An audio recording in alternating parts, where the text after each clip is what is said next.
Aujourd'hui, maman est morte, ou peut-être hier, je ne sais pas. J'ai reçu un télégramme de l'asile, mère décédée, enterrement demain, sentiment distingué. Cela ne veut rien dire, c'était peut-être hier. L'asile de vieillards est à Marengo, à 80 km d'Alger. Je prendrai l'autobus à 2 heures et j'arriverai dans l'après-midi.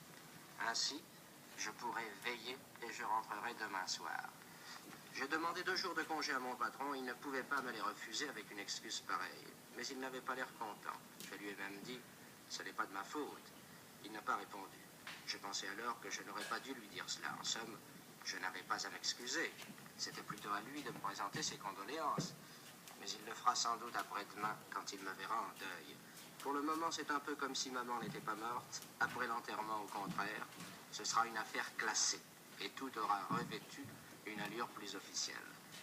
J'ai pris l'autobus à 2 heures. Il faisait très chaud. J'ai mangé au restaurant chez Céleste, comme d'habitude.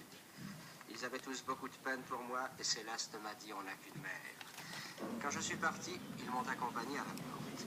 J'étais un peu étourdi parce qu'il a fallu que je monte chez Emmanuel pour lui emprunter une cravate noire et un brassard. Il a perdu son oncle il y a quelques mois. J'ai couru pour ne pas manquer le départ. Cette hâte, cette course, c'est à cause de tout cela, sans doute, ajouté au chaos, à l'odeur d'essence, à la réverbération de la route et du ciel, que je me suis assoupi. J'ai dormi pendant presque tout le trajet, et quand je me suis réveillé,